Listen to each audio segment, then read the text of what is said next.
Salut à tous, aujourd'hui on va parler de la netteté du focus, comment faire une photo où il y a un maximum de profondeur de champ.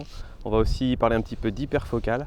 C'est la première fois que je fais une vidéo dehors, donc voilà, j'espère que ça va bien se passer. Désolé pour le vent, je sais que le vent va créer du bruit dans le micro, notamment quand je me mets comme ça sur le côté. J'espère que pour le reste ça se passera bien. Alors c'est parti, donc on va commencer un petit peu par mettre le jingle.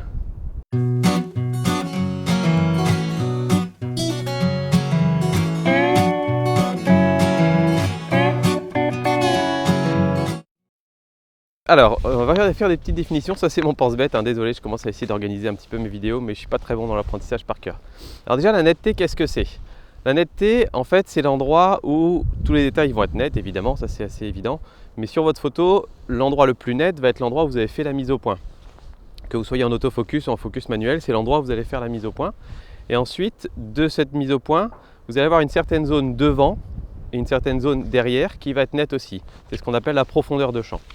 Alors c'est un critère un petit peu subjectif parce que la profondeur de champ finalement elle ne va pas être nette d'un coup et floue d'un coup comme on a vu dans la vidéo sur le flou. Vous allez avoir une zone où ça va progressivement devenir flou et à un certain moment il y a des gens, je ne sais pas qui ont décidé que là c'était plus net et là c'était encore net. Donc voilà, et c'est ce qu'on va essayer de tester un petit peu aujourd'hui. Le piqué, qu'est-ce que c'est? Alors le piqué c'est un petit peu différent de la netteté mais un petit peu la même chose quand même. C'est vraiment la possibilité de voir des détails dans une photo. C'est-à-dire que vous pouvez être net avec un objectif de mauvaise qualité et être net sur la même photo avec un objectif de bonne qualité. Et quand vous allez zoomer à 100% sur votre photo, vous allez voir tout un tas de petits détails dans l'objectif de bonne qualité que vous ne voyez pas avec l'objectif de mauvaise qualité. Et c'est ça le piqué. C'est-à-dire que vous pouvez être à la mise au point et être net sans forcément avoir un bon piqué. Donc un piqué, ça va être important pour les photos où vous essayez d'avoir un maximum de netteté, notamment si vous faites des photos de paysage. La profondeur de champ, je vous expliquais un petit peu ce que c'était déjà. Donc c'est la zone avant et après l'endroit où vous faites la mise au point qui est déterminée comme étant nette. Et ensuite, dernier point qu'on va regarder un petit peu aujourd'hui, c'est l'hyperfocal. Alors l'hyperfocal, c'est un concept un petit peu bizarre. En fait, si vous voulez, si vous faites la mise au point à 1 mètre de vous, vous allez avoir, comme je vous disais, une zone. Si jamais vous êtes à une grande ouverture, vous allez peut-être avoir une zone 50 cm avant et 50 cm après. Alors c'est un petit peu plus avant ou après, mais je ne sais plus dans quel ordre, qui va être nette. Et si vous faites de la photo de paysage, ce qui vous intéresse, si vous voulez vraiment avoir un maximum de netteté, c'est d'avoir une netteté qui se fait sur toute l'image quasiment, notamment à l'infini, là où vous allez mettre les montagnes, etc. Le souci, c'est que si vous faites la mise au point à l'infini, vous allez avoir l'infini, plus une zone devant, plus une zone derrière, entre guillemets. Mais une zone derrière l'infini, ça ne sert à rien. Donc vous allez perdre en fait de la profondeur de champ parce que si vous faites la mise au point à l'infini, vous allez avoir uniquement la partie avant la zone de mise au point qui va être nette et ça va devenir progressivement flou en se rapprochant de vous. Et donc l'hyperfocal en fait c'est le point, la distance par rapport à vous qui dépend évidemment des paramètres de votre appareil photo. C'est la distance par rapport à vous qui va permettre avec sa zone arrière entre guillemets d'apporter la netteté tout pile jusqu'à l'infini. Et du coup, on aura une plus grande zone devant et donc on va maximiser la profondeur de champ. Donc c'est ça l'hyperfocal. Alors, dans quel cas est-ce qu'on a envie d'avoir un maximum de profondeur de champ? Je vous l'ai dit déjà quand on fait des photos de paysage, parce que quand on a, il faut essayer de reproduire un petit peu ce que l'œil humain aime. Et notamment l'œil humain aime, quand on voit des paysages, en général on regarde au loin, on essaie d'embrasser le paysage et donc on voit tout net. Donc quelque part, voilà, c'est quelque chose qu'on constate, les gens aiment voir des photos de paysage où tout est net. Après vous pouvez essayer d'être un peu créatif, mais c'est une bonne règle de base. Ensuite si vous faites une scène avec un certain nombre d'objets ou avec des personnages et des objets dans une zone, etc. Souvent on a envie de faire en sorte que tout soit net aussi, ça c'est un deuxième cas. Et le troisième cas, je m'en souviens plus, alors je vous le sors. Oui, pour les photos d'architecture en ville notamment, c'est très bien, on aime bien en ville avoir une grande profondeur de champ pour que tout soit net. Voilà, ça c'est 3 cas qui sont vraiment souvent représentés et d'une manière générale c'est quand on utilise des angles assez grands, assez larges. Alors quels paramètres on peut utiliser pour jouer sur la profondeur de champ? Je suis en train de me dire que je dois être tout petit dans votre caméra mais c'est pas grave. Premier paramètre ça va être l'ouverture. Voilà, je suis vraiment désolé pour le vent, je sais pas si ça va jouer. Mais donc l'ouverture, si vous utilisez une grande ouverture, comme on a vu pour le flou, vous allez flouter l'arrière-plan. Donc forcément, on va essayer d'avoir une ouverture la plus petite possible.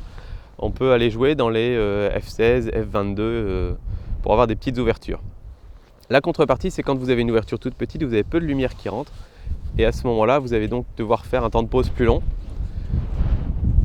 D'où l'intérêt d'avoir un trépied. Je vois que le trépied là, il va basculer avec l'appareil photo, avec la GoPro.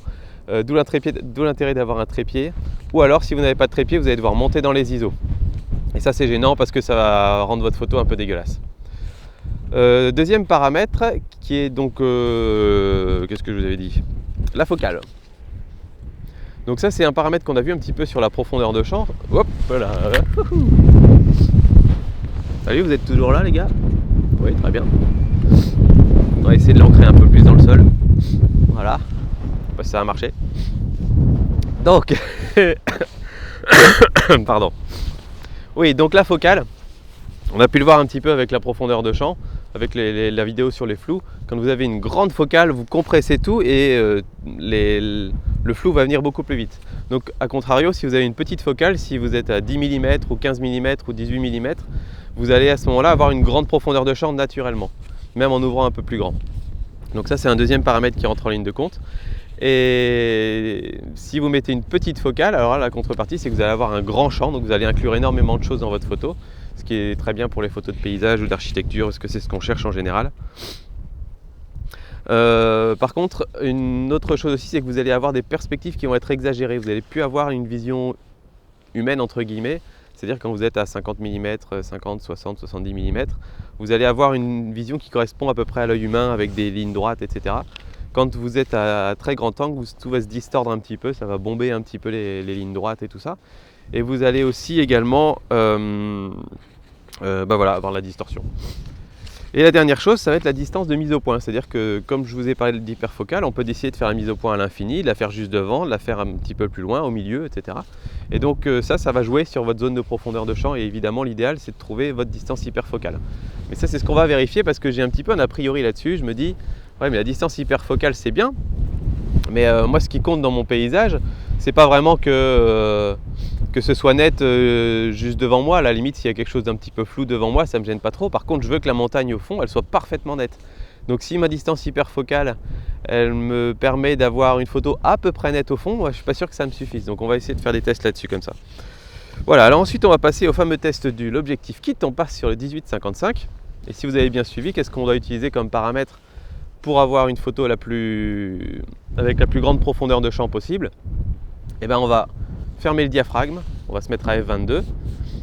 On va donc forcément avoir un temps de pause long, c'est pour ça que j'ai mis mon petit trépied. Et on va se mettre à la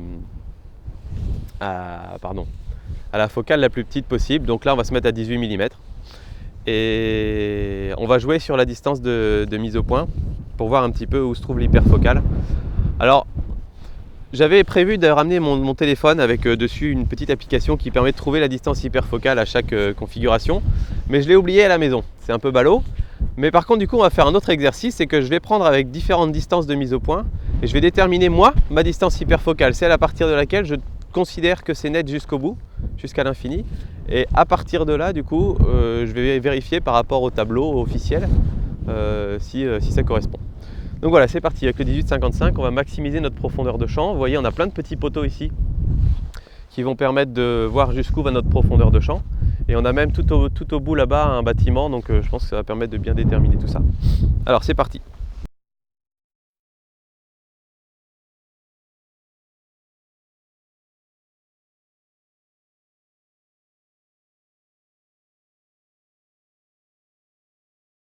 Donc là, je fais ma mise au point à l'infini, je me repose et je déclenche. Voilà, donc là j'ai fait mise au point à l'infini tout là-bas. Ensuite, on va faire notre mise au point plus près. Donc là je vais le faire sur l'herbe avant la dune là-bas. Ensuite je vais faire la mise au point ici sur la petite tache brune, la petite tache claire. Ensuite je vais faire la mise au point sur ce poteau là, c'est-à-dire le quatrième poteau, voilà. Puis on va faire la mise au point sur le sac à dos. Peu importe si les cadrages sont un petit peu différents, on va faire la mise au point maintenant sur le petit sac photo.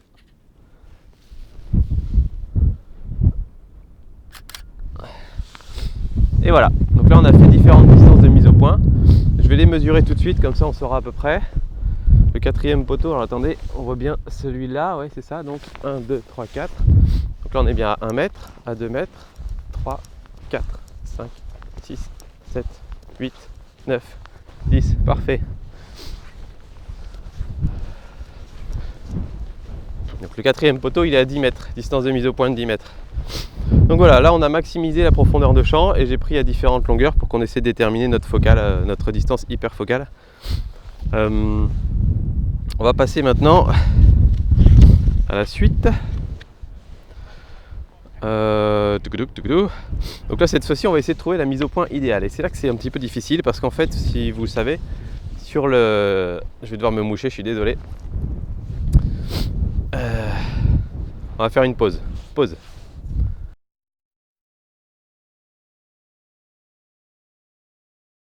Voilà, je me suis mouché, on peut continuer. Donc cette fois-ci, on va tester pour essayer de faire une... comment dire, on va essayer de trouver la plus grande profondeur de champ possible, évidemment. Mais on va essayer de mettre à profit l'hyperfocale pour essayer de trouver l'ouverture la plus grande possible qu'on peut utiliser pour avoir toute la photo nette. Pourquoi? Parce que quand on est à f22, on a des problèmes d'aberration chromatique, on a des problèmes de... c'est pas de la distorsion, mais c'est... il y a un autre effet optique qui fait que le piqué se dégrade, donc on a moins de détails, et ça c'est un petit peu gênant pour les photos de paysage, donc vaut mieux, si on peut, prendre sa photo à f16, f11, f8, etc. Notamment dans les f7, f8, f10, là on a dans des très bonnes qualités de piqué en général. Et donc voilà, on va essayer de voir si on peut prendre des photos avec l'ultra grand angle dans ces ouvertures là. Donc c'est parti, je vais changer mon objectif.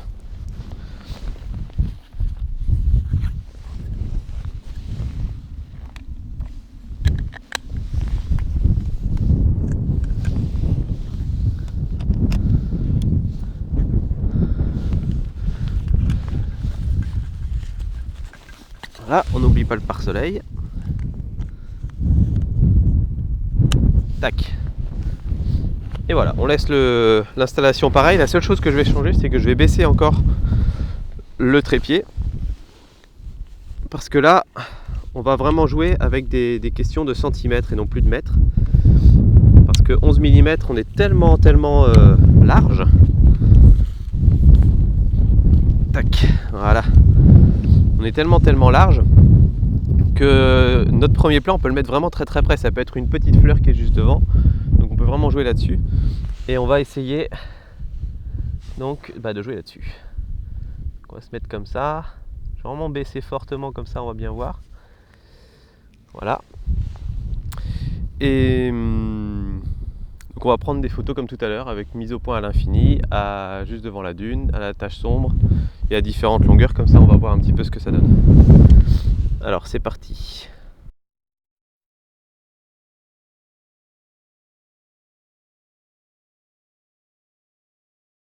cm, 40 cm, 35 cm, 30 cm.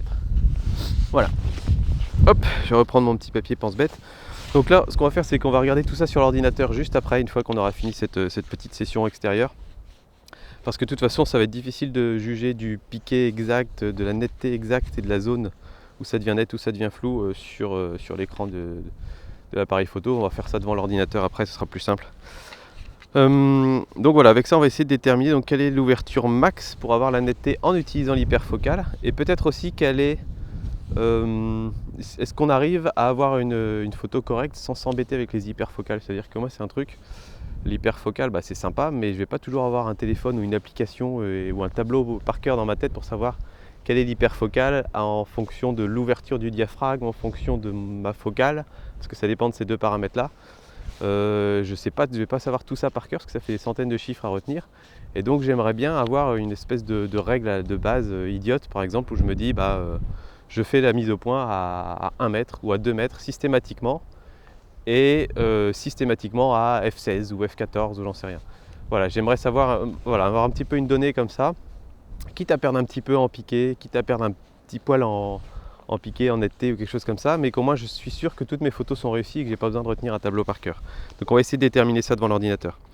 Quelques petits trucs pour améliorer la netteté sur vos photos. Première chose, utilisez un trépied parce que vous allez bouger, vous de toute façon, forcément. Et quand on ferme fortement le diaphragme, on va avoir des temps de pause des fois d'un 40e de seconde, un 30e de seconde, un 20e de seconde. Et ça peut bouger un tout petit peu, même si ce ne sera pas visible, ça va jouer sur l'idée générale de netteté. Et si c'est un coucher de soleil ou quelque chose comme ça peut être des temps de pause bien plus longs, genre une demi-seconde ou des choses comme ça. Donc voilà, un trépied, ça c'est bien important pour les photos de paysage. Certains appareils photo, celui-là ne l'a pas, mais certains ont la fonction qui permet de lever le miroir. C'est-à-dire que quand vous appuyez sur le déclencheur, le miroir va faire clic-clic. Et ça va créer une mini vibration qui peut aussi altérer un petit peu la netteté. Donc si vous avez la fonction lever miroir, vous faites un clic, ça lève le miroir, deuxième clic, ça prend la photo. Ça c'est un bon plan. Sinon ce que font beaucoup de personnes aussi, c'est qu'ils se mettent sur le live view, parce que quand vous appuyez sur le live view, le miroir se lève de toute façon, et après vous pouvez prendre votre photo. Et dernière chose, utilisez un retardateur. Ça vous permet de pas, retardateur ou une télécommande, ça vous permet de ne pas appuyer physiquement sur le bouton, ce qui peut légèrement faire bouger votre appareil photo. Quand vous le faites avec la télécommande ou le retardateur, vous appuyez dessus, vous le laissez faire et clic, ça prend sa photo tout seul. Donc en combinant tout ça, on peut avoir des photos le plus nettes possible. Dernière chose, on peut s'amuser à essayer de faire des flous de premier plan. Je pense qu'on va en avoir un petit peu avec notre ouverture à f2.8. Pour faire un flou de premier plan, quand on a une ouverture qui ouvre très très grand comme ça, là, pour le coup, on va faire tout l'inverse, c'est-à-dire qu'on va faire la mise au point à l'infini, parce que ce qu'on veut, c'est d'avoir l'infini net. Et on va ouvrir le plus grand possible. Donc là, j'ai ouvert à f2.8 sur cet objectif-là, et on verra un petit peu quel est le flou qu'on va obtenir. Voilà, c'est fini pour cette partie en extérieur, et on passe tout de suite sur l'ordinateur pour analyser tout ça et essayer de voir si on a des bons résultats.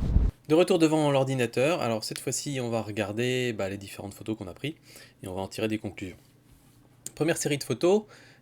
Toutes les photos qu'on a fait à f22 en prenant différentes... moi je veux que tu me prennes les rouges, voilà. En faisant la mise au point à différents endroits, à l'infini et puis plus proche. Donc on va regarder ce que ça donne sur l'infini. Donc vous voyez que là on est net, à l'infini. Alors voilà, j'espère qu'il va me les remettre bien. Voilà, il va me faire ça à chaque fois lui. Là on est net. Là on est bien aussi. Là c'est toujours net à l'infini. Et là on est net aussi. Donc vous voyez sur toutes les photos, alors là c'est un peu surexposé donc c'est un peu dur de voir, mais sur toutes les photos on voit que c'est net, tous les poteaux apparaissent, enfin la mise au point est faite dessus, quel que soit l'endroit où on a fait la mise au point avec notre objectif. C'est-à-dire qu'il y a un moment on a fait mise au point juste devant nous à 1 mètre, et malgré ça à l'infini c'est quand même encore net. Donc ça veut dire que f22 c'est vraiment la solution de sécurité. Si vous voulez vraiment pas vous prendre la tête, si vous avez peur de faire le mauvais réglage et tout ça et que vous n'avez qu'une seule chance pour faire cette photo, vous pouvez vous mettre à f22 et vous savez qu'à quel que soit l'endroit où vous faites la mise au point, tout sera net. Et d'ailleurs on va vérifier au premier plan. Vous voyez, on a fait la mise au point à l'infini et le premier plan est net aussi. Donc ça veut dire que quel que soit l'endroit où vous faites la mise au point sur votre photo, tout sera net de l'infini jusqu'à vous. Donc ça c'est vraiment la solution la plus simple. Maintenant, pourquoi beaucoup de photographes n'utilisent pas ça si c'est aussi bien? Eh bien tout simplement parce que f22 c'est net, mais il n'y a pas le piqué. On perd énormément en piqué et c'est ça qu'on va regarder maintenant. Donc en fait, en réalité, si on peut éviter de faire f22, il faut éviter. Alors voilà pourquoi. Là j'ai des photos à différentes longueurs focales. Non, je dis des bêtises. À la même longueur focale mais à différentes ouvertures. Donc la mise au point a été faite à l'infini à chaque fois sur ces photos. Donc vous voyez à f22 ici, on voit que c'est assez doux. Quand on passe à f16, on constate que c'est déjà beaucoup plus net. Vous voyez la différence entre les deux. Vous pouvez regarder dans l'herbe et regarder surtout les petits poteaux qui sont là. C'est vraiment flagrant la différence entre f16 et f22. Il y a vraiment une énorme marche de progression. Alors à f22, la diffraction est énorme parce que c'est un tout petit trou, donc il y a une grande diffraction qui va faire que les rayons de lumière vont se séparer un petit peu et du coup on va perdre en piqué. Donc le piqué à f16 est bien meilleur. Quand on regarde à f11, par rapport à f16, alors là c'est difficile parce que c'est pas les mêmes conditions de lumière, mais le piqué est encore un petit peu meilleur quand on le voit ici. Rien à voir avec la grosse différence entre f22 et f16, mais c'est quand même meilleur à f11. À f8 ça a l'air encore mieux, là c'est vraiment nickel partout. Mais encore une fois l'écart est très faible. Ensuite à f5, 6 ça redevient un petit peu plus doux, on est moins piqué qu'à f8, vous voyez. Ici c'est vraiment très net. À f5, 6 ça recommence à devenir un petit peu moins net. Pourquoi? Parce qu'on commence à avoir cette fois-ci de la distorsion et des aberrations chromatiques qui arrivent. Donc voilà, mais sachez que a priori, en ouvrant en grand votre objectif, vous n'aurez jamais un piqué aussi pourri qu'à f22. Donc je reviens sur quelque chose que j'ai dit il y a 8-9 mois où je vous disais toutes vos photos de paysage faites à f22, mise au point à 2 mètres, comme ça vous êtes tranquille et tout ça. Oui, c'est vrai, vous êtes tranquille, mais arrive un moment, si vous voulez progresser un petit peu dans vos photos de paysage, laissez tomber le f22 et essayez de faire mieux. Donc voilà, vous pouvez voir là que, avec cet objectif-là en tout cas, l'ouverture idéale semble se situer aux alentours de f8. Sachant que quand on est à f16, on est encore loin d'être ridicule, c'est encore tout à fait acceptable, et n'oubliez pas que là on est zoomé à 100%. Quand on regarde la photo vue de loin, c'est largement acceptable. Alors on peut le voir aussi sur le logo du sac ici, donc là on voit le logo du sac Low Pro, et vous voyez que là on est à f8, f11, f16, les différences sont vraiment limites, hein, vraiment très très justes. Quand on est à f22 par contre on voit que c'est déjà beaucoup plus flou, on arrive même plus vraiment à lire le Low Pro. Alors que là on le lit, à F11 c'est bien, F8 c'est encore mieux, et là ça recommence à devenir un petit peu flou. Donc voilà, ça c'était juste pour vous convaincre que F22, si on peut éviter, on évite. Et on passe ensuite donc du coup à l'expérience des hyperfocales, et là cette fois-ci on va essayer de voir quelle est l'hyperfocale de notre... quelle est l'hyperfocale selon l'ouverture qu'on utilise, parce que on s'est rendu compte que F8 c'était super, c'était magnifique, mais est-ce que à F8 je peux avoir une photo qui est nette de l'infini jusqu'à un objet très proche de moi, parce qu'on n'oublie pas que pour faire des photos de paysage, il faut essayer de mettre un premier plan très très proche. Donc on va regarder ça. Alors là on est à F22, donc on a vu que tout était net, donc on va pas s'attarder là-dessus. À F16 on va essayer de déterminer la distance hyperfocale. Donc pour faire ça on va regarder à l'infini, et à partir du moment où à l'infini ça va nous paraître flou, ou en tout cas plus acceptablement net, à ce moment-là on peut considérer qu'on a dépassé la distance hyperfocale et que donc il faut revenir d'un cran en arrière. Donc là on est net, mise au point à l'infini. Ensuite, ça c'était la mise au point à 2 mètres. Donc en fait, j'avais mon objectif comme ça et je faisais la mise au point manuelle entre l'infini, 2 mètres, 1 mètre, 70 cm, 50 cm, etc. Donc à 2 mètres, on est encore bien. À 1 mètre, c'est encore tout à fait acceptable. 70 cm, ça commence à devenir un poil flou, mais c'est encore tout à fait bien. 50 cm, c'est pas tellement différent de 70 cm, encore un tout petit peu plus flou, mais n'oublions pas encore une fois qu'on est zoomé, hein. Quand on est comme ça, on voit vraiment pas d'écart. Ah, par contre là on sent qu'il y a vraiment un pas qui a été fait. Quand on passe de 50 à 40 cm pour la mise au point, on voit notamment dans l'herbe ici que c'est net et après là boum c'est flou. Donc je pense qu'on peut garder en mémoire 50 cm pour la distance hyperfocale d'après mon jugement à f16. Ensuite on va regarder à f11. Hop, alors on va refaire la mise au point. On va regarder à l'infini. Donc ça c'est à l'infini, c'est nickel. 2 mètres, 1 mètre, c'est toujours bien. Oula, entre 1 mètre et 70 cm, ça s'est pas mal dégradé. Alors les lumières sont différentes aussi, hein, donc ça va jouer. Mais par contre, ça a l'air d'être encore net dans l'herbe. C'est juste au bout les poteaux qui sont un poil moins nets. Mais par exemple, c'est comme si on était à f22 et que c'était net. Donc je pense que ça reste quand même tout à fait acceptable pour quelque chose, pour un détail qui est tout au loin. Et par contre, là, à 50 cm, c'est vraiment flou, y compris dans l'herbe. Là, on est flou jusqu'ici quasiment. Donc là, c'est plus acceptable. Donc je pense qu'on peut retenir 70 cm pour f11. Et ensuite, on va aller voir à f8 pour voir ce que ça raconte. Donc f8, à l'infini, tout va bien. À 2 mètres, c'est déjà moins net que quand on avait fait la mise au point à l'infini. Oula, à 1 mètre, par contre, c'est déjà bien flou. Là, on voit vraiment clairement la différence. Ici, c'est déjà flou dans l'herbe. Vous voyez que là, ce paysage-là, il n'est pas très contrasté. C'est de l'herbe, de la dune, des petits nuages. Mais si vous avez une montagne avec des rochers, de la neige et vraiment des forts contrastes, ça risque de se voir même à l'infini. Donc pour moi, à 2 mètres on est bien, à 1 mètre on est déjà plus bon. Donc pour moi, ma distance hyperfocale elle est aux alentours de 2 mètres. Donc voilà, c'est pas la peine d'aller plus loin parce que vous vous doutez bien que si on va à f5-6 et à de plus grandes ouvertures, la distance hyperfocale va se trouver au-delà de 2 mètres. Et donc on va se retrouver vraiment avec des zones floues devant. Donc je pense qu'on peut s'arrêter sur f8. Et de toute façon, c'est là qu'il y a le meilleur piqué, donc il n'y a pas de raison d'ouvrir plus grand après. Alors on va passer à la petite application dont je vous avais parlé, que j'avais oublié quand j'étais allé dehors. Elle s'appelle Hyperfocal, Hyperfocal, trouvée sur Android. Je ne l'ai pas comparée avec des centaines d'autres, je suis tombé dessus, elle m'a souviens plus, donc je vais pas chercher à en prendre d'autres. Il faut renseigner sa caméra, parce que la taille du capteur va jouer dans le calcul de la distance hyperfocale. Ensuite, on met sa longueur focale. Donc là, moi j'ai mis 11 mm, parce que c'est avec ça qu'on a fait tous nos tests. Et ensuite, on met f-number, donc on met l'ouverture. Donc on a d'abord fait le test à f16, on avait trouvé distance hyperfocale de 50 cm. Là, il me donne 43 cm de distance hyperfocale. Donc ça veut dire qu'on est à peu près d'accord entre le monsieur qui a décidé que les distances hyperfocales c'était ça et pas autre chose. On a à peu près le même jugement sur ce qui est flou et ce qui est net et ce qui est acceptable. Donc ça c'est bien, c'est rassurant. Quand on fait la mise au point à 43 cm, alors bon, plutôt à 0,5 on va mettre, parce que nous on avait déterminé 0,5. On a ici, il nous met la zone entre la zone où c'est net, à partir de quand c'est net et jusqu'où c'est net. Donc là c'est net à partir de 35 cm devant l'objectif jusqu'à l'infini. Donc si on se met à f16, on peut vraiment se mettre très très proche d'un objet. 35 cm, on est vraiment pas très loin. Donc moi ça me va très bien. Ensuite, on va essayer de diminuer d'ouvrir plus grand, donc passer à f11.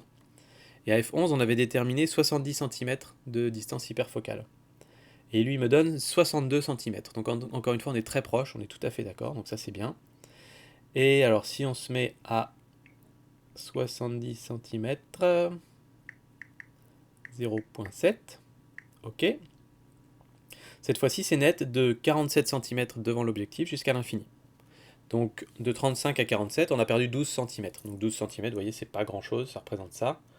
Je pense pas que ça va changer des masses sur la photo, d'autant qu'on va gagner un tout petit peu en termes de piqué. Parce qu'entre F11 et F16, vous avez pu voir que F11, ouais c'est ça. Entre F11 et F16, il y avait quand même un petit gain de piqué. Pas aussi flagrant qu'entre F22 et F16, mais c'était toujours bon à prendre. Et pour 12 cm seulement de perdu devant, donc je pense que c'est intéressant. Et F11 à 11 mm, ça m'a l'air d'être vraiment un bon plan. On va vérifier à F8 pour voir ce que ça donne. Alors attendez. Qu'est-ce qu'il me raconte lui? Là il me met 33 cm de... Attendez, hein. Hop. J'ai un petit doute sur ce que je viens de vous dire.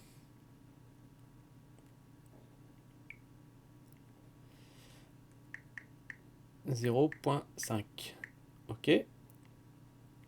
Ah oui, voilà, je m'étais trompé. Donc c'est si 27 cm, c'est ça. Et quand on passe à F11 et qu'on fait la mise au point à 70, on est à 0,33. Ok, 33 cm de nous. Très très bien. Ensuite, quand on passe à F8, là cette fois-ci, la distance hyperfocale, on avait estimé à peu près à 2 mètres. Eux, ils la donnent à 85 cm. Donc là, pour le coup, je suis pas d'accord avec eux, parce que quand on a regardé à 1 mètre, on a trouvé que c'était déjà sacrément flou à l'arrière-plan. Donc moi, ça me plaît pas, et ma distance hyperfocale à moi, c'est pas la même que la leur. Donc je vais me mettre à 2 mètres, et on va voir un petit peu ce que ça donne. Si je fais la mise au point à 2 mètres à F8, hop, et là, on est net de 60 cm jusqu'à l'infini. Et donc là, on passe de 33 cm à 60 cm, donc ça fait vraiment un bon écart. Et il y a beaucoup de chances que votre premier plan se trouve dans cette zone-là, entre 30 et 60 cm, auquel cas, il va être flou votre premier plan. Et donc là, ça commence à plus trop m'intéresser. Alors, faut pas oublier que tout ça, c'est toujours si vous avez un premier plan très proche. Si vous voulez prendre un truc très loin, mettez-vous à f8 et vous aurez une belle photo nette. S'il n'y a pas de premier plan, vraiment, faut pas s'embêter avec ça. Mais là, on part du principe toujours qu'il y a un premier plan. Donc voilà, j'ai joué un petit peu avec l'application et j'ai déterminé des règles qui moi me conviennent, parce qu'en fait, quand je suis en rando, en balade, en voyage, j'ai pas toujours envie de sortir mon téléphone et de bidouiller dedans juste pour trouver le bon paramètre pour prendre ma photo. J'ai mon appareil là, j'ai envie de prendre la photo tout de suite. J'ai pas non plus envie d'apprendre par cœur les tableaux, parce que je suis super nul en par cœur. Et j'ai pas non plus envie d'avoir un petit papier avec tous les trucs écrits dedans. Donc j'ai déterminé une règle qui est très simple à retenir et que je vais utiliser, et peut-être vous pourrez l'utiliser si jamais ça vous plaît aussi. Alors la règle c'est la suivante, il y a deux paramètres qu'il faut prendre en compte, c'est la distance de mise au point et l'ouverture que vous allez utiliser. Donc moi ce que je vous conseille c'est de dire, voilà, si je veux prendre une photo de paysage, il me faut un angle le plus grand possible. Et le meilleur objectif pour ça c'est un ultra grand angle. Donc si vous avez votre ultra grand angle, C'est le meilleur, c'est le number one. Vous faites la distance, la mise au point à 1 mètre. Voilà, numéro 1, faites la mise au point à 1 mètre. Un objectif qui est un petit peu moins bien, qui arrive deuxième au classement pour faire des photos de paysage, c'est le 18-55, parce qu'il commence à 18 mm seulement. Donc il est numéro 2, vous faites la mise au point à 2 mètres. Voilà. Premier objectif, mise au point à 1 mètre, deuxième, mise au point à 2 mètres. Et pour l'ouverture, tout simplement, vous allez prendre l'ouverture qui équivaut à votre longueur focale. Je suis à 11 mm, comme vous avez pu le voir, f11 c'était parfait. 11 mm, on se met à f11. 13 mm, vous mettez à f13. 16 mm, on se met à f16. 18 mm, donc mais cette fois-ci mise au point à 2 mètres, on se met à f18. Et ça va jusque, c'est valable cette règle-là jusqu'à 24 mm, mais de toute façon vous allez rarement vous mettre à 55 mm pour faire une photo de paysage où vous voulez que tout soit net. En général on cherche vraiment à faire des grands angles. Donc 18, 20, 22, c'est toujours valable. Sachant qu'il faut quand même essayer d'éviter le 22 et que cette règle-là elle est assez sûre, on va dire, on a une marge de manœuvre. Si vous êtes à 22 mm, vous pouvez toujours vous mettre à f18, ça ira quand même. Voilà. Mais au-delà, ça commence à devenir compliqué, il faudra se mettre à f22. Donc voilà, 18 mm, vous mettez à f18. 16 mm f16, 11 mm f11. Le premier objectif, mise au point à 1 mètre. Deuxième objectif, mise au point à 2 mètres. Simple, non? Quand même super simple. Donc voilà, moi c'est la règle que je vais utiliser. Ça va me permettre de sortir du f22 et d'avoir meilleur piqué dans mes photos de paysage. J'espère que ça vous aidera vous aussi à bien réussir vos photos. Et puis moi je vous dis à très bientôt. Allez, ciao!